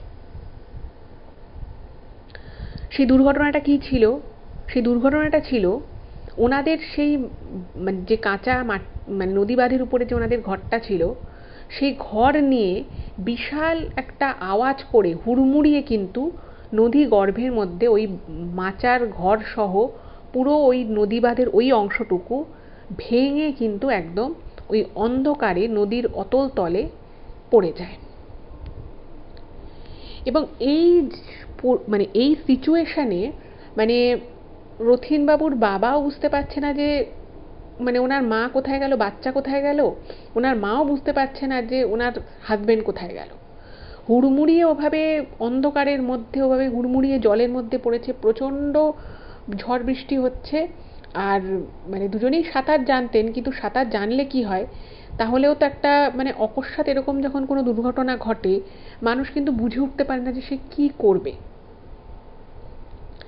তো কোনো রকমে প্রথমে ওই রকম সিচুয়েশান থেকে হাবুডুবু খেতে খেতে কোনো রকমে পাড়ের দিকে এই রথীনবাবুর বাবা আসেন, এবং উনি এসেই ওনার স্ত্রীকে খোঁজার চেষ্টা শুরু করে দেন যে ওনার স্ত্রী কোথায় গেল। একই জায়গায় তো দুজনে হুমড়ি খেয়ে পড়লো। তো উনি দেখলেন যে ওনার স্ত্রী জলের মধ্যে হাবুডুবু খাচ্ছে এবং প্রচণ্ড কান্নাকাটি করছে, চিৎকার করছে, কিন্তু ওই যে হাওয়ার যে আওয়াজ, ওই যে ঝড়ের যে মানে প্রবল যে ঝড় হচ্ছে, তাতে সে আওয়াজ প্রায় শোনাই যাচ্ছে না। মানে ওদের চিৎকার চেঁচামেচির আওয়াজ ঝড় বৃষ্টির তীব্রতায় সে আওয়াজ যেন এসে পৌঁছচ্ছে না। তো সঙ্গে সঙ্গে ওনার রথীনবাবুর বাবাও কিন্তু ঝাঁপ দেন এবং সেখানে গিয়ে ওনার স্ত্রীকে তুলে বলছে যে মানে ওনার স্ত্রী পাগলের মতো কাঁদছে এবং চিৎকার করে বলছে যে আমাদের ছেলে কোথায়। মানে ওই যে হুড়মুড়িয়ে নদী বাঁধ ভেঙে যে পড়েছে, মানে ওই যে ওনার কোলে ছিল, ওই জলে পড়ার চোটে কোল থেকে কিন্তু বাচ্চাটা কোথাও মানে ছুটে যায় এবং সে ছুটে জলের মধ্যেই পড়বে সেটাই স্বাভাবিক। কিন্তু জায়গাটা এতটা অন্ধকার, ওরকম ছোটোখাটো গড় হলেও সেখানে মানে ওই রকম বেড়া দিয়ে আটকানো কিছু বাঁশের মাচা, এগুলো সমস্ত কিছু ভেঙে পড়েছে। ফলে ওইগুলোর মধ্য থেকে বাচ্চাকে কি করে খুঁজবে ওই অন্ধকারে, ওনারা কেউ খুঁজে পাচ্ছে না। ঠিক আছে, খুঁজে পাচ্ছে না এবং খুঁজে না পেয়ে তো দুজনেই পাগলের মতো কান্নাকাটি করছে এবং চিৎকার করছে।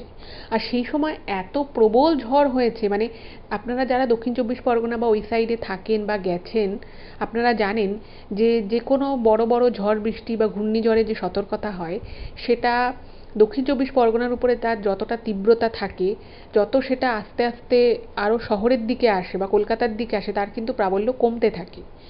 এবং এই নদী তীরবর্তী বা সমুদ্র তীরবর্তী এলাকায় এর প্রাবল্য কিন্তু সব থেকে বেশি থাকে। তখন যে পরিমাণ হাওয়া দেয়, সেই জন্যই কিন্তু যারা মৎস্যজীবী তাদেরকে সেই সময় নদী বা সমুদ্রে মাছ ধরতে যেতে বারণ করে। মানে ভয়ঙ্কর হয়ে ওঠে সেই সময়, সমুদ্র নদী তখন মানে ভয়ঙ্কর রূপ ধারণ করে। তো ওই ভয়ঙ্কর রূপের মধ্যে ওই ঝড় বৃষ্টির রাতে দুজনে কিন্তু তন্ন তন্ন করে নিজেদের সন্তানকে খোঁজার চেষ্টা করে।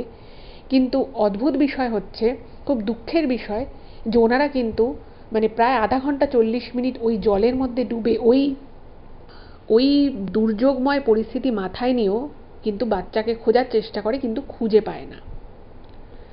তো বুঝতে পারছেন এবার কি করব, মানে পুরো পাগলের মতো ওরা দুজনে হয়ে গেছে।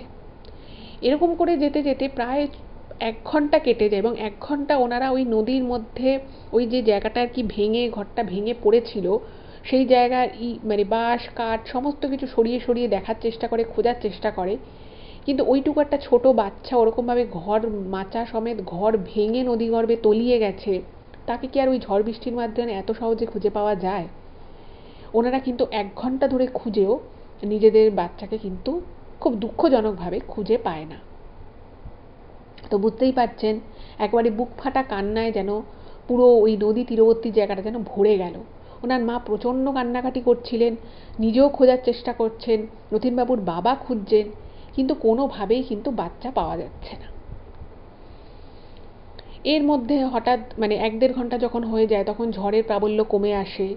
তো তখন ওনারা মানে যখন ওরকম কান্নাকাটি করছে, এবার ঝড়ের প্রাবল্য কমে এসছে, হাওয়ার আওয়াজ কমে গেছে, ফলে ওনাদের কান্নাকাটির আওয়াজ হয়তো কিছুটা দূরে যে অন্যান্য যে বাড়িঘর ছিল, তো সেই বাড়িঘরের কাছেও নিশ্চয়ই পৌঁছেছে। তো ওনারা যখন প্রচণ্ড কান্নাকাটি করছেন, খোঁজার চেষ্টা করছেন, পাগলের মতো করছে, তো তখন অনেকটাই ঝড় কমে গেছে। তো তখন দেখছে যে দূর থেকে 3-4টে হ্যারিকেন নিয়ে পাশের গ্রাম থেকে আর কি কিছু কিছু লোক আসছে। তো লোক আসছে, তো তারা এসে জিজ্ঞেস করছে, মানে বুঝতে পেরেছে যে কিছু একটা অঘটন ঘটেছে। তো তখন ওনার মা কাঁদতে কাঁদতে বলছে যে তোমরা আমার বাচ্চাকে খুঁজে দাও, আমরা এরকমভাবে বেরোচ্ছিলাম, পুরো ঘর ভেঙে একদম আমরা নদীর ওপর নদীগর্ভে পড়ে যাই। আর এই ভয়ঙ্কর অবস্থা তখন, মানে চারিদিকে শুধু ধ্বংসলীলা, এত মানে প্রচণ্ড জোরে একেবারে ঘূর্ণিঝড়ের মতো আর কি ঝড় হয়ে চারিদিকে তাণ্ডব চালিয়েছে। তো তারাও আস্তে আস্তে মানে খোঁজার চেষ্টা করে, জলে নেমে পড়ে, জল থেকে মানে খোঁজার চেষ্টা করছে, কিন্তু কোথাও কিন্তু বাচ্চাটাকে পাওয়া যায় না। তো সবাই মানে খুব মন খারাপ হয়ে যায় যে এরকম একটা বাচ্চাকে নিয়ে, একটা ছোট বাচ্চাকে নিয়ে এভাবে ছিল, তো তাদের বাড়ি থেকে এভাবে তাড়িয়ে দিয়েছে, আর তারা এখানে ছিল, এভাবে তারা বাচ্চাটাকেও বাঁচাতে পারলো না, পুরো পরিবার এই ঘর ভেঙে নদীগর্ভে তলিয়ে গেল। নিজেরা বড়রা দুজন তাও নিজেদেরকে সেভ করতে পেরেছে, কিন্তু বাচ্চাটাকে তো বাঁচানো গেল না। কিন্তু অদ্ভুত বিষয়, বাচ্চাটাকে ওই জায়গার মধ্যে প্রচুর খোঁজা হলো, কিন্তু ওখানে কিছুতেই বাচ্চাটাকে পাওয়া গেল না। যাই হোক, এরপরে আস্তে আস্তে ভোর হলো, সময় এগোলো, ভোরের আলো ফুটলো। ভোরের আলো ফোটার পরে রথীনবাবুর মা নিজে পাগলের মতো সেই নদীর মধ্যে খোঁজার চেষ্টা করে। সেই নদী বিশাল নদী, মানে প্রচুর স্রোত তার তখন, মানে সদ্য বৃষ্টি, ঝড় বৃষ্টি হয়ে গেছে, তার বিশাল স্রোত। উনি নিজে প্রচুর প্রচুর খোঁজার চেষ্টা করেন। ওনাদের ঘরে ছোটোখাটো যে জিনিস কটা ছিল, থালা বাটি চামচ, কিছু কিছু বাসনপত্র, দেখছে যে সব ওইখানটাতে মধ্যে মানে ভাসছে বা কিছুটা দূরে গিয়ে ভাসছে। কিন্তু অদ্ভুত বিষয় হচ্ছে, বাচ্চাটাকে কিন্তু দিনের বেলাও প্রায় দুপুর বিকেল অবধি ওনারা ওনাদের আশেপাশের যে ওই পাশের যে গ্রাম ছিল তারাও প্রচুর খোঁজার চেষ্টা করলো, কিন্তু অদ্ভুতভাবে বাচ্চাটাকে কিন্তু পাওয়া গেল না। তো গ্রামের বাবা মায়ের তো মানে মন প্রচণ্ড খারাপ, তারা পাগলের মতো কান্নাকাটি করছে, হাহাকার করছে, চিৎকার করছে, কিন্তু বাচ্চাটাকে আর পাওয়া গেল না। গ্রামেরও মানুষের খুব মন মেজাজ খারাপ হয়ে গেল। তো তাদের গ্রামের লোকেরা বললো যে তোমরা আজকে রাতেও ঝড় বৃষ্টির প্রবল সম্ভাবনা আছে, তো তোমরা আর এখানে থেকো না, এখানে তো থাকার মতো কিছু নেইও, তোমরা আমাদের কারোর বাড়িতে গিয়ে থাকো।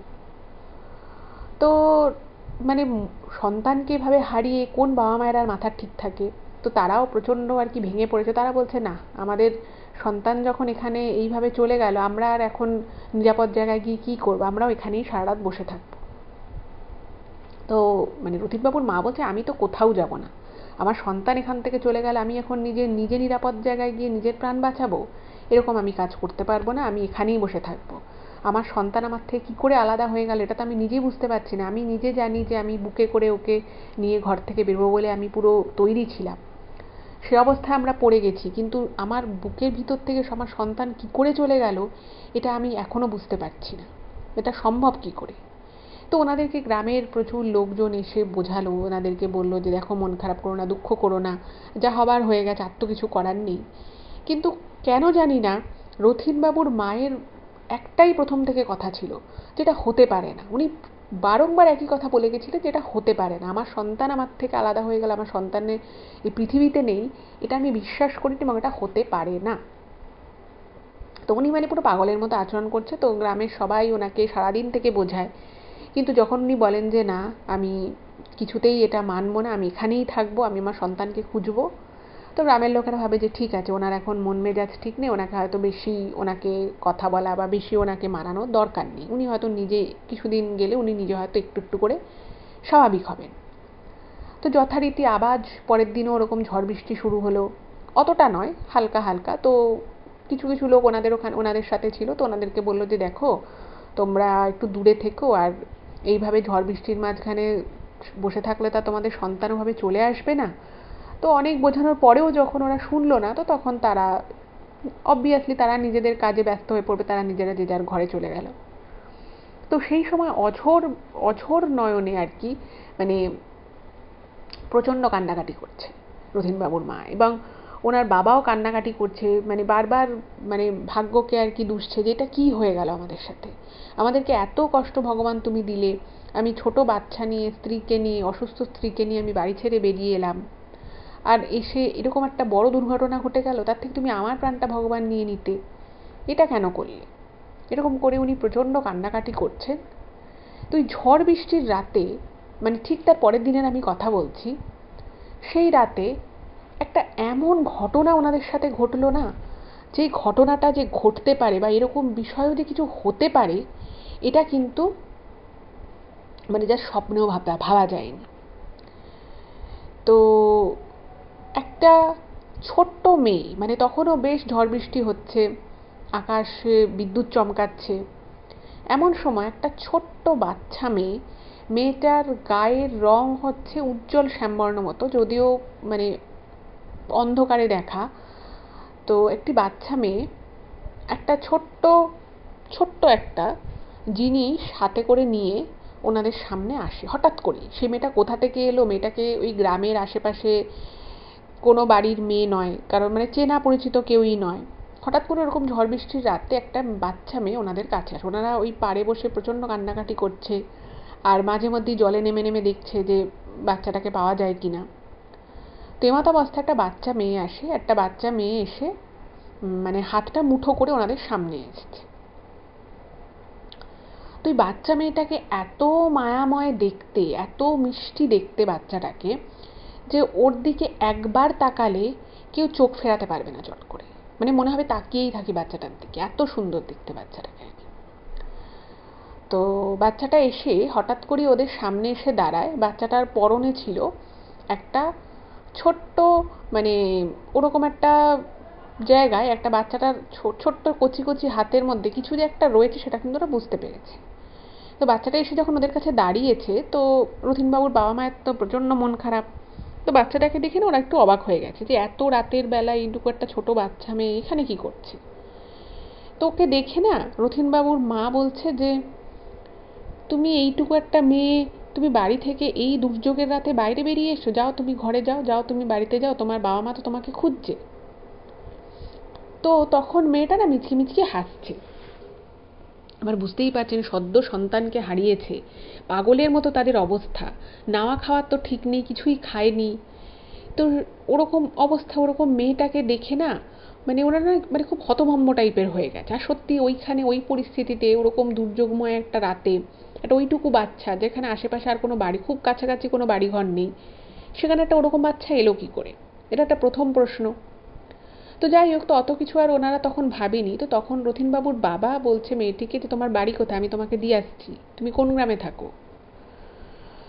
তো তখন মেয়েটা মুচকি হেসে বলছে যে আমি অনেক দূর গায়ে থাকি, আমি কি কাছে গায়ে থাকি নাকি, আমি অনেক দূর গায়ে থাকি, আমরা এই পাশে একজনের বাড়িতে এসেছি, তোমাদেরকে কাল থেকে দেখছি, তোমরা তো কাল থেকে কিচ্ছু খাওনি। মানে ওনাদের তখন মানে সব ভুলে গেছে, নাওয়া খাওয়া সব ভুলে গেছে, ওরকম একটা মানে শোক। তো তার মাঝখানে বুঝতেই পারছেন। তো তখন ওই মেয়েটা কথা শুনে না মানে ওনাদের আরও হাউ হাউ করে কান্না এসে গেছে যে এইটুকু একটা বাচ্চা মেয়ে এত মায়াবী করে এত মিষ্টি করে আমাদের সাথে কথা বলতে, আর আমরা আমাদের সন্তানটাকেই হারিয়ে ফেললাম। তো ওনারা প্রচণ্ড কাঁদছে। তো তখন ওই মেয়েটা ওই হাতটা যে মুঠো করেছিল, তো সেই মুঠোটা খুলেছে। তো মুঠোটা খুলে ওনারা দেখছেন মানে ওইরকম আর কি পরিস্থিতির মধ্যেই দেখছে যে মেয়েটার হাতের ওই ছোট্ট হাতের মধ্যে দুটো নাড়ু, দুটো আর কি গুড়ের নাড়ু, গোল গোল দুটো ছোট ছোট গুড়ের নাড়ু। তো ওনাদেরকে বলছে যে নাও নাও তোমরা এই দুটো নাড়ু খেয়ে নাও, তো আমাকে এই দুটো নাড়ু দিয়েছিল, আমি খাইনি, আমি জানি তোমরা না খেয়ে আছো, এই নাড়ু দুটো খেয়ে নাও। তো ওনারা অবাক হয়ে গেছে যে কী ব্যাপার রে বাবা, মেয়েটা আমাদেরকে নাড়ু খেতে দিচ্ছে। তো তখন না এই রথীনবাবুর মা তিনি বলছেন যে এইটুকু একটা মেয়ে, তুমি তুমি এরকম দুর্যোগের রাতে তুমি এইখানে, সেই জায়গাটা একদম নিরাপদ নয়, তুমি যাও এক্ষুনি যাও, নাহলে কিন্তু আমি তোমাকে নিয়ে গিয়ে তোমার বাড়ি কোথায় বলো, আমি তোমাকে দিয়ে আসছি। তো রথীনবাবুর যিনি বাবা তিনিও ওই একই কথা বলছেন। ওনারাও ঘাবড়ে গেছে যে একে এই জায়গাটা ভালো না, তার মধ্যে নদী গর্ভে যে কোনো মুহূর্তে মাটি ভেঙে ভেঙে নদীর মধ্যে পড়ে যাচ্ছে, সেখানে এই মেয়েটা এসে এখানে এরকমভাবে কথা বলছে, যদি মেয়েটার কিছু হয়ে যায়। তো রথীনবাবুর মা বাবা কী করেছে, মেয়েটাকে না মানে জড়িয়ে ধরেছে, আগলে রেখেছে, বলছে যে তুমি এক্ষুনি বলো তোমার বাড়ি কোথায়, নাহলে কিন্তু আমি গ্রামে নিয়ে গিয়ে যদি তোমাকে নিয়ে যাই গ্রামে, আমি গ্রামে দু চার ঘরে খোঁজ নিলেই কিন্তু আমি জানতে পারবো যে তুমি কোন ঘরের মেয়ে, তুমি এখানে একদম থেকো না কিন্তু। তো তখন মেয়েটা নাকি একটু মুচকি হেসে বলছে যে তোমাদের তো একটু নাড়ু খাওয়ানোর জন্যই আমি এখানে এলাম, তোমরা নাড়ুটা খেয়ে নাও, দেখবে তোমাদের শরীর ঠিক হয়ে যাবে, দেখবে সব ঠিক হয়ে যাবে। তো তখন দেখছে যে আজীব মেয়ে, বাচ্চা মেয়ে, সে নাড়ু না খাওয়া অবধি সেখান থেকে যাবে না। তো তখন কি করেছে, রথীনবাবুর মা যিনি, তিনি ওর হাত থেকে নাড়ু দুটো নিয়ে নিয়েছে, নিয়ে বলছে যে তুমি এত রাতে কি করে বাড়ি যাবে, চলো তোমাকে আমরা পৌঁছে দিচ্ছি, আমরা নাড়ুটা খাবো। তো তখন মেয়েটা খিলখিল করে হেসে বলছে যে আমার বাড়ি তো এই বাঁধটা পেরিয়ে ওই কিছু একটু গিয়েই, আমি এক দৌড়ে এক ছুটে বাড়ি চলে যাব, তোমরা আগে নাড়ুটা খাও। তো এই কথাটা শুনে না মানে একেই তো মনের মধ্যে প্রচণ্ড দুঃখ, প্রচণ্ড কষ্ট, সন্তান হারানোর কষ্ট বুঝতেই পারছেন। তো ওনার মা প্রচণ্ড কাঁদছে, মানে উনি খাবেন কি, উনি প্রচণ্ড কাঁদছে। বলছে যে তুমি আমাকে নাড়ু খেতে দিয়েছো, তুমি জানো আমার সন্তানটা সেই সময় খিদে পেয়েছিল, আমি ওকে খাওয়াচ্ছিলাম, সেই অবস্থায় আমি ওকে খাওয়ানো ছেড়ে উঠে ওকে নিয়ে আমি পালাতে চাচ্ছিলাম, জায়গাটা থেকে ওকে বাঁচাতে চাইছিলাম, কিন্তু ওকে আমরা বাঁচাতে পারলাম না। আর এখন তুমি আমাদেরকে নাড়ু খেতে দিয়েছো, আমাদের খিদে নেই গো, কিন্তু তুমি যখন বলছো আমরা খাবো নাড়ুটা। এই বলে না ওনাকে ধরে অঝরে কাঁদছে, ওই বাচ্চা মেয়েটাকে ধরে আর বাচ্চা মেয়েটা তত হাসছে, মানে হালকা হালকা করে আর কি হাসছে। তো তখন রথীনবাবুর বাবা বলছে যে তুমি এক্ষুনি বাড়ি যাও, তুমি এক্ষুনি যাও, নাহলে আমি তোমাকে দিয়ে আসছি, চলো। তো এই বলে ওনারা দুজনেই নাড়ু একটা একটা খায়, এবং রথীনবাবুর বাবা তখন কি করে, মেয়েটির হাত ধরে মেয়েটিকে বলে যে চলো, তোমাকে এই রাতের বেলা তুমি এখানে এসছো। তো কত রাত সেটা কিন্তু ওনারা জানতেন না, কারণ ওনাদের কাছে ঘড়ি তো ছিল না, তবে মোটামুটি বেশ ভালো রাত। তো ওনার বাবা বলে যে আমি তোমাকে এক্ষুনি দিয়ে আসছি, বলে উনি মেয়েটার হাত ধরে ওই নাড়ুটাকে এগোতে থাকে। অদ্ভুত বিষয় হচ্ছে যে মেয়েটাকে নিয়ে নদী বাঁধ থেকে নেমে জাস্ট আলপথ ধরে হাঁটা শুরু করেছে, এবং মেয়েটা বলে যে ওই তো আমার বাড়ি। এই বলে উনি কি করে, মেয়েটা কি করে, রথীনবাবুর বাবার হাতটা ছেড়ে দিয়ে দৌড়ে কিন্তু চলে যায়। এবার যেহেতু বুঝতেই পারছেন তখনও হালকা হালকা বৃষ্টি পড়ছে, কিছু ঝোড়ো হাওয়া রয়েছে, আর গ্রামের রাস্তাঘাটে কোথাও কোনো ইলেকট্রিসিটি নেই, আলো নেই, ফলে মেয়েটা যে কোন দিকের রাস্তায় চলে গেল, মানে কোন ঘরের দিকে চলে গেল, মানে ওখানে কিছু কিছু ঘর ছিল, এমন নয় যে ওই জায়গাটা পুরো ফাঁকা। তো ভেবেছে হয়তো যে ওখানেরই কোনো বাড়ি হবে, কারণ গ্রামের দিকের ছেলেমেয়েরা কিন্তু মোটামুটি খুব সাহসী হয়, আর রাতের বেলা এদিক ওদিক যাতায়াত করে, এটা কিন্তু হয়ে থাকে। তো মেয়েটা চলে গেছে, আর তারপরে উনি আবার ফিরে এসছেন। তো ফিরে এসে ওনার স্ত্রীকে আর কি একটু সান্ত্বনা দেওয়ার চেষ্টা করছে, বলছে যে দেখো, যা হবার তা তো হয়ে গেল, আমরা তো বাচ্চাটাকে বাঁচাতে পারলাম না, এখন আমরা কি করব, তুমিই বলো এখন আমরা কি করব। তো ওনার মা না আর কিছু বলতে পারছে না, উনিও ওই নাড়ুটা খেয়েছে, কিন্তু খাওয়ার পরে উনিও মানে হাউ হাউ করে কাঁদছে, বলছে যে বাচ্চা মেয়েটা কি মিষ্টি না কি মায়াবী না, ওকে না আমার একদম যেতে দিতে ইচ্ছে করছে, মনে হচ্ছিল ওকে জড়িয়ে ধরে, মানে ওকে যখন আমি জড়িয়ে ধরেছিলাম আমার মনে এত শান্তি লাগছিল, মানে এত দুঃখ এত কষ্ট মধ্যেও ওকে যখন আমি জড়িয়ে ধরলাম, তখন যেন আমার একটা খুব আনন্দ, একটা খুব শান্তি আমি অনুভব করছিলাম। সে শান্তি যে কি প্রবল শান্তি, সেটা আমি বলে বোঝাতে পারবো না। তো তখন ওনারা একটু পরস্পরে মানে আরও দুঃখ কষ্ট পান, ওরা একটু বলা বলি করে যে বাচ্চা মেয়েটা কে, এত সুন্দর বাচ্চা মেয়েটা, কি সুন্দর কথা বললো আমাদের সাথে, কি সুন্দর আমার আমার কাছে একটুক্ষণ ছিল। যাই হোক, তো সেই রাতটাও কিন্তু ওনারা ওই নদীর ওখানে বারবার খুঁজছে, বারবার মানে নিজের বাচ্চাকে খুঁজছে, কখনো মনে হচ্ছে বাচ্চার ডাক শুনছে, উনি পাগলের মতো করে বলছে হ্যাঁ আমি আসছি, বাচ্চার কান্নার আওয়াজ পাচ্ছে, এরকম করে কিন্তু দ্বিতীয় দিনটা রাতটা পুরোটা কেটে যায়। ভাবুন একবার, ওই মা বাবার উপর দিয়ে কি নিদারুণ মানসিক কষ্ট ওনারা সহ্য করেছিলেন। পরের দিন আবার গ্রামের কিছু লোকজন সকালবেলা এলো, তো তারা বলল যে দেখো, তোমাদের সন্তান হয়তো নদী গর্ভে তলিয়ে গেছে, বা ভগবান হয়তো তাকে তার কাছে নিয়ে নিয়েছে, তোমরা এভাবে যদি এখানে দিনের পর দিন এরকমভাবে না খেয়ে না দিয়ে যদি এভাবে পড়ে থাকো, তোমরা অসুস্থ হয়ে যাবে, দুদিন পরে তোমাদেরও হয়তো কিছু একটা হয়ে যাবে, যা হবার হয়ে গেছে, তোমরা আবার নতুন করে জীবনটা শুরু করো। তো গ্রামের অনেক মানুষ ওনাদের জন্য খুব কষ্ট পায় এবং বলে যে তোমাদেরকে আমরা সাহায্য করছি, তোমরা এভাবে থেকো না, আমাদেরও তো খারাপ লাগে বলো, বুঝতে পারছি তোমাদের জীবনের উপর দিয়ে একটা খুব খারাপ সময়, একটা খারাপ একটা পরিস্থিতির মধ্যে তোমরা আছো, কিন্তু যা হবার হয়ে গেছে, আবার নতুন করে জীবনটা শুরু করো, তোমরা যদি এভাবে থাকো, তোমাদের সন্তান যেখানেই থাক সেও তো কষ্ট পাচ্ছে তোমাদের এরকম কষ্ট দেখে। তো এরকম করে নানান কথাবার্তা ওনাদেরকে বোঝায় এবং ওনাদেরকে বলে যে তোমরা আর এখানে এভাবে রাতের বেলাটা থেকো না, এই জায়গাটা তো খুব একটা ভালো নয়, আবার কোন দিন ঝড় বৃষ্টি আসবে, এর মধ্যে তোমাদেরও হয়তো কোনো ক্ষতি হয়ে যেতে পারে। তো ওনাদেরকে বলে, একটা গ্রামেরই একজন আর কি ওনাদের বলে যে তোমরা আমাদের ঘরে চলো, রাতটুকু থাকো, তারপরে দিনের বেলা আমরা সবাই মিলে না হয় ঠিক করবো তোমাদের যাতে কোনো কাজকর্ম বা থাকার একটা ব্যবস্থা হয়। তো ওখানে ওনাদেরকে বললো যে তোমার মানে রথীনবাবুর বাবাকে বলছে যে তোমার বাড়িতে কি আমরা খবর দেবো, যাতে আমরা যদি বলি সবাই মিলে তাহলে হয়তো তোমাদের বাড়িতে তোমাদেরকে নিয়েও নিতে পারে। তো রথীনবাবুর বাবা বললো যে না, আমি আর যাই হোক আমি আমার বাড়িতে আর কোনোদিনই ফেরত যাব না। আমাদের যেখানে বাড়ি থেকে তাড়িয়েই দিয়েছিল এরকম একটা ছোট বাচ্চাকে নিয়ে, সেই বাচ্চাটাকে যখন আমরা আর বাঁচাতে পারলাম না, আমি এখন আর আমার বাড়ি গিয়ে কী করবো, তারা যদি আমাকে ফিরিয়েও নিতে চায়, আমার স্ত্রীকেও ফিরিয়ে নিয়ে যেতে চায়, আমি যাব না, আমি রাস্তায় থেকে মরে যাব তাও ভালো, কিন্তু আমি ওই বাড়িতে আর ফেরত যাব না। যাই হোক, তো সেই রাতের মতো ওনারা মানে রথীনবাবুর মা বাবাকে গ্রামের একটা বাড়িতে নিয়ে গেল। তো সেখানে ওনাদেরকে খেতে দিয়েছে, কিন্তু ওই যে নাড়ুটা ওরা খেয়েছিল না সে আগের দিন, সেখান থেকেই মানে ওনাদের পুরো পেটটা যেন ভরে গেছে, মানে ওই নাড়ুটা খেয়ে যেন একটা এনার্জি ড্রিঙ্ক খেলে যেরকম শরীরে একটা হয় যে কিছু না খাওয়া দাওয়া না করলেও একটা এনার্জি চলে আসে, ওই নাড়ুটা খেয়ে ওনাদের কিন্তু কিছুটা সেরকমই মনে হলো যেন শরীর স্বাস্থ্যে একটুখানি জোর এলো এরকম। তো যাই হোক, সেদিন ওই বাড়িতে ওনাদেরকে খেতে দেওয়া হলো, কিন্তু কিছুই ওনাদের গলা থেকে নামলো না। এবার রাতের বেলা দুজনে শুয়ে আছে, অনেক রাত হয়েছে। এবার ঘুম তো আসছে না, প্রচণ্ড মন খারাপ, দুজনেই মাঝে মধ্যেই ডুকরে ডুকরে কেঁদে উঠছে। নিজের সন্তানকে ফিরে পাওয়ার কাতর আকুতি তখনও জানাচ্ছে। কোথাও না কোথাও বারবার রথীনবাবুর মা বারবারই বলে উঠছিলেন যে এটা আমার সন্তানের সাথে হতে পারে না, ও আমাকে ছেড়ে যেতে পারে না, ও আমাদের ছেড়ে এভাবে চলে যেতে পারে না, কোনোভাবেই পারে না। এবং বারবার ভগবানকে, মা লক্ষ্মীকে উনি খুব মানতেন। তো উনি বারবার মা লক্ষ্মীকে বলছেন, মা তুমি এটা কি করে করলে, তুমি তো এটা করতে পারো না, তুমি এটা আমার সাথে করলে কি করে, এটা তো হওয়ার কথা ছিল না, এরকম করে বারবার করে উনি বলছে।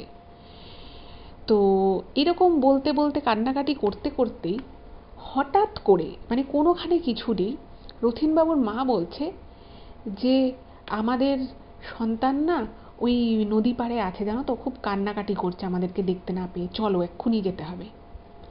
তো রথীনবাবুর বাবা বলছে যে তুমি কি বলছো, তুমি তো কালকেও রাতে এরকম বারবার মনে হচ্ছিল তুমি শব্দ শুনতে পাচ্ছ ওর কান্নার। তখন বলছে, না আমি যেটা তোমাকে বলছি তুমি আমার কথা শোনো, আমরা এক্ষুনি যাই, নাহলে কিন্তু আমাদের সন্তান কিন্তু খুব ভয় পেয়ে যাবে আমাদেরকে না দেখতে পেয়ে, ওইটুকু বাচ্চা। তো এই বলে রথীনবাবুর মা কি করে, ওই বাড়ি থেকে দৌড়ে বেরিয়ে চলে যায় ওই রাতের বেলা। আর সেদিনও কিন্তু মানে ওয়েদার খুব একটা ভালো নেই আর কি, ওরকম ঝোড়ো হাওয়া বইছে, একটা ওরকম হালকা হালকা বৃষ্টি পড়ছে, এরকম অবস্থা। ওরকম বিশাল দুর্যোগ কিছু নয়, কিন্তু ওয়েদারটা খারাপ। এবার ওনার মা ওরকমভাবে বেরিয়ে গেছে ঘর থেকে, তো পিছন পিছন ওনার বাবাও দৌড়ে গেছে। ঠিক মানে মানে ওনার মায়ের তো তখন মাথার ঠিক নেই, সে গিয়ে হয়তো নদীতে ঝাঁপি দিয়ে দেবে, তো সেও বুঝতে পারছে না, তো সেও তার পিছন পিছন দৌড়েছে। এবার ওইখানটা এক দৌড়ে কিন্তু ওর মা এসেছে, এসে ওখানটায় উনি মানে খুঁজছে, মানে ছেলে ওনার বাচ্চাকে নাম ধরে ডাকছে, এবং উনি বারবার বলছে যে আমি না আমাদের বাচ্চার কান্নার আওয়াজটা শুনতে পাচ্ছি, ও এখানেই কোথাও আছে। তো ওনার বাবা বলছে যে এখানে ও কী করে থাকবে বলে, এখানে কি ওর পক্ষে থাকা সম্ভব, একটা ছোট বাচ্চা, ওর পক্ষে কি এখানে থাকা সম্ভব? তখন বলছে, না আমি আমার বাচ্চার একটা গন্ধ পাচ্ছি, ও এখানেই কোথাও একটা আছে। হুম। তো ওনার বাবা বুঝতে পারছে না।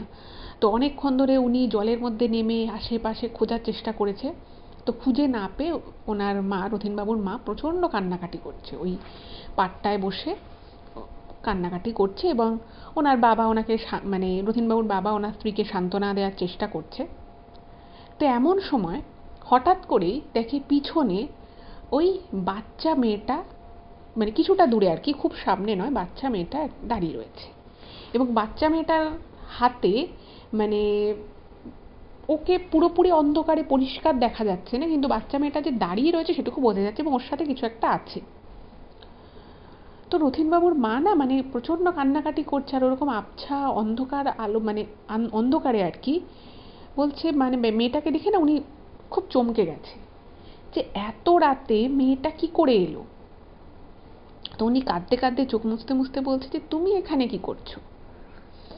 তখন মেয়েটা, বাচ্চা মেয়েটা না মানে একটু ডিস্টেন্সে আর কি, খুব কাছাকাছি নয়, বলছে যে দেখতে এলাম তুমি কি কান্না কাঁদছো, তুমি কেন কাঁদছো আমি কিন্তু সেটা জানি। বাচ্চা মেয়েটা বলছে যে তুমি কেন কাঁদছো আমি জানি। তখন এটা শুনে না মানে রথীনবাবুর বাবাও আর নিজেকে স্থির রাখতে পারেনি, মানে ওই বাচ্চা মেয়েটা নাকি এতটাই মায়াবী দেখতে, এতটাই ওকে দেখলে মানে মোহ এসে যাবে, মানে পুরো স্নেহ ভালোবাসায় মনে হবে বাচ্চাটাকে খুব আদর করি, খুব জড়িয়ে ধরি, হ্যাঁ খুব শান্তি লাগছে ওকে দেখে। তো তখন না মানে একটা অদ্ভুত নাকি পরিস্থিতির সৃষ্টি হয়। কীরকম পরিস্থিতি সেটা একটুখানি আমি বলি। এই কথাটা যখন বলে যে তুমি কেন কাঁদছো তোমরা সেটা আমি জানি, তখন ওনাদের বুঝতে পারে যে ওই মেয়েটার মাথার পিছনটায় একটা হালকা হালকা আলো মতো রয়েছে, মানে ঠিক মেয়েটার মাথাটা একটা খোপা মতো করা, ছোট্ট খোপা করা, এবং খোপার পিছন থেকে একটা হালকা আলো জ্যোতি মতো একটা আছে। এবার ওনাদের ওই মুহূর্তে যে মানসিক পরিস্থিতি ছিল, শারীরিক পরিস্থিতি যা ছিল, তাতে করে না ওনারা প্রথমে যেই ব্যাপারটা দেখেই যে প্রচণ্ড অবাক হয়ে যাবে, প্রচণ্ড চমকে যাবে, সেটা কিন্তু হয় না ওনাদের কাছে। তখন ওই মুহূর্তে ওনারা মানে একটা দিব্য জ্যোতি টাইপের যে জিনিসটা ওর মাথার পিছনে দেখে, সেটা দেখার পরে ওনারা না একটু হতচকিত হয়ে যায়। এবং হতচকিত হওয়ার পিছনে আরেকটা যেটা বড় কারণ ছিল, বা মেন কারণ যেটা বলা যায়, যে বাচ্চা মেয়েটার মাথার পিছনের ওই একটা হালকা দিব্য হলুদ রঙের জ্যোতিতে ওরা দেখতে পায় যে ওইটুকু একটা বাচ্চা মেয়েটার বয়স হবে প্রায় 5 কি 6, তার বেশি হবে না, ওইটুকু একটা বাচ্চা মেয়ে কোলে ওই দিব্য আলোতে দেখতে পাচ্ছে যে ওনাদের যে সন্তান, ওনাদের যে 6-7 মাসের যে সন্তান, সেই বাচ্চাটাকে কোলে নিয়ে ওই বাচ্চা মেয়েটা দাঁড়িয়ে রয়েছে। এইটা দেখে না ওনারা দুজনেই হতচকিত হয়ে যায়, যে সন্তানের জন্য ওনারা দুদিন ধরে যে সন্তানকে হারিয়ে নদীগর্ভে সমস্ত কিছু তলিয়ে গেল, যে সন্তানকে হারিয়ে ওনারা পাগলের মতো দুদিন ধরে কান্নাকাটি করছে, সেই ছেলেটিকে কোলে নিয়ে রয়েছে ওই 5-6 বছরের বাচ্চা মেয়েটি। এবং আরো অদ্ভুত বিষয় হচ্ছে যে বাচ্চা মেয়েটা হাসছে, মানে একটা মৃদুমন্দ হাসি মুখে আছে, এবং ওই দিব্য যে জ্যোতিটা না, সেই জ্যোতিটা মনে হচ্ছে যেন ওর মাথার পিছনের দিকে প্রথমে খুব হালকাভাবে ছিল, এবং যত মেয়েটা কাছে আসছে ওনাদের, ওই জ্যোতিটা যেন আস্তে আস্তে আস্তে আস্তে বাড়ছে, এবং যতই জ্যোতিটা বাড়ছে ততই কিন্তু ওনারা দেখছে যে ওনারা চোখে যেটা দেখছেন সেটাই সত্যি, ওই বাচ্চা মেয়েটার কোলে ওনাদের সেই 7 মাসের ছোট্ট শিশু। এটা দেখে রথীনবাবুর নাকি পুরো শরীর, মানে রথীনবাবুর বাবার আর কি, পুরো শরীরটা একেবারে পুরো ফ্রিজ হয়ে যায় এটা দেখে। মানে উনি কি বলবেন, মানে বাচ্চা মেয়েটাকে কিছু বলবে না নিজের সন্তানকে কিছু বলবে, উনি কিছু বুঝতে পারছে না। আর রথীনবাবুর মা এটা দেখে উনি না মানে উনি এমনিতেই উনি কাঁদছিলেন, উনি পুরো চোখ থেকে শুধু ওনার জল বেরোচ্ছে, ওনার মুখ থেকেও আর কোনো আওয়াজ বেরোচ্ছে না, মানে উনি এতটা এক্সাইটেড হয়ে গেছেন। এবং উনি তখন মানে ওনার ওই বাচ্চা মেয়েটির মানে পায়ের কাছে এসে লুটিয়ে পড়ে, মানে পায়ের কাছে এসে উনি আর দাঁড়াতে পারছেন না, উনি পুরো লুটিয়ে পড়ে যায়। পড়ে গিয়ে উনি ওই অবস্থায় মানে মাথাটা তুলে দেখছে যে বাচ্চা মেয়েটার যে চোখ দুটো, সেই চোখ দুটো হচ্ছে অসাধারণ একটা দুটো চোখ, মানে চোখ দুটো স্বাভাবিকের থেকে খুব বড় বড়, কিন্তু চোখ দুটো অপূর্ব সুন্দর টানা টানা, মানে কোনো সাধারণ বাচ্চা মেয়ের চোখ ওরকম হতে পারে না। আর মেয়েটার পুরো মুখটা পুরো নিটোল একটা গোল মুখ, আর ওরকম করে কোলে বাচ্চাটাকে নিয়ে আছে। আর তখন মানে রথীনবাবুর বাবা তো মানে হতভম্ব, আর ওনার মা ওই বাচ্চা মেয়েটার পায়ের কাছে এসে পড়েছে। তো তখন মেয়েটা কি করেছে, একটা হাতে বাচ্চাটাকে ধরেছে এবং আর এক হাত দিয়ে ওনাকে জাস্ট টাচ করেছে, আর উনি মানে জাস্ট বসেছে। বসার পরে ওই বাচ্চা মেয়েটা, ভাবুন ওই 5-6 বছরের বাচ্চা মেয়েটা ওনাদের সন্তানকে রথীনবাবুর মায়ের কোলে দেয়, এবং কোলে দিয়ে বলে যে আর তো তোকে কাঁদতে হবে না, আর এবারে তোর জীবনে সব ভালো হবে।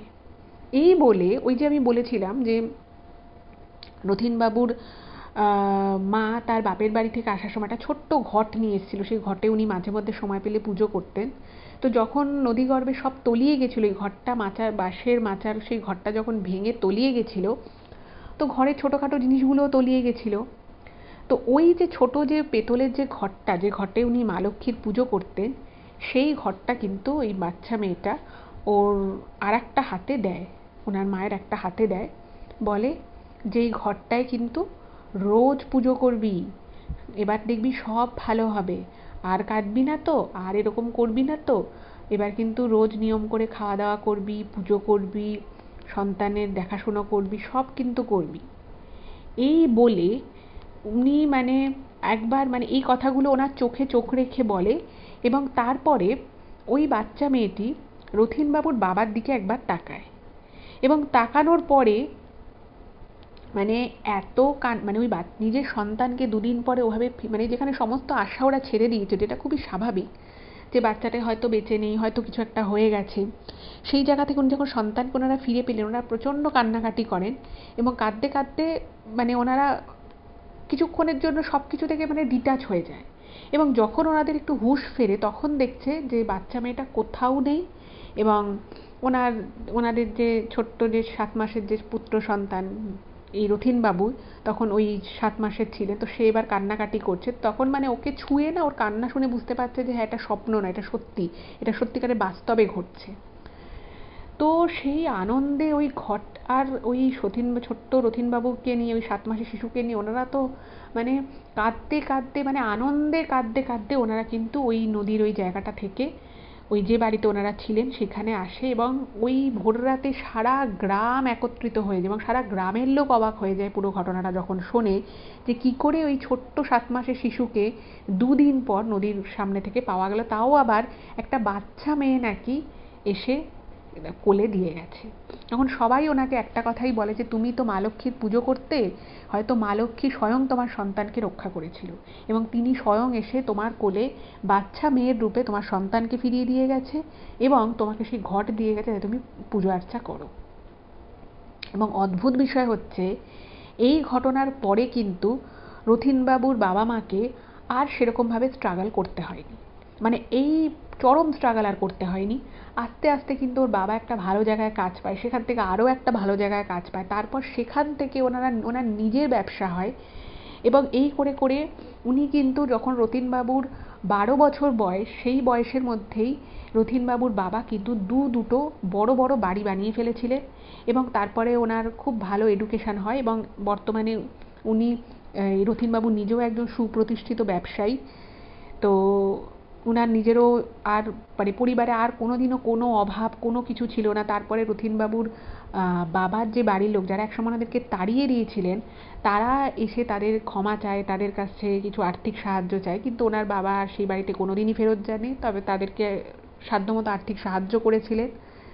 এবং তারপর থেকে কিন্তু ওনাদের জীবনে আর কোনো দুঃখ আর কোনো কষ্ট ছিল না। সেই ঘট, যে ঘটে পুজো হতো, সেই ঘটে কিন্তু আজও ওনাদের বাড়িতে বংশ মানে পরম্পরা অনুযায়ী সেই ঘট কিন্তু আজও রাখা আছে, সেই ঘটে আজও পুজো হয় এবং সব কিছু কিন্তু খুব ভালো আছে। এবং ওনারা বিশ্বাস করেন যে সেদিন রাতে সত্যি মা লক্ষ্মী স্বয়ং এসে ওনাকে ফিরিয়ে দিয়ে গেছিল। এটাই ছিল আজকের ঘটনা। আমার তো ভীষণ ভীষণ ভালো লেগেছে। আপনাদের কেমন লাগলো অবশ্যই জানান। এবং সত্যি এই ধরনের ঘটনা পড়লে বা বললেও কিন্তু একটা পজিটিভিটি পাওয়া যায়। আপনাদের কেমন লাগলো অবশ্যই জানাবেন। আর প্লিজ এই ঘটনাগুলো একটু সকলের সাথে শেয়ার করে দিন। আপনারা ফেসবুক, হোয়াটসঅ্যাপ যে কোনো মাধ্যমেই ঘটনা শেয়ার করতে পারেন, কোনো অসুবিধা নেই। সকলে খুব খুব ভালো থাকুন, চ্যানেলের সাথে থাকুন। আবার পরবর্তী এপিসোডে দেখা হবে। নমস্কার।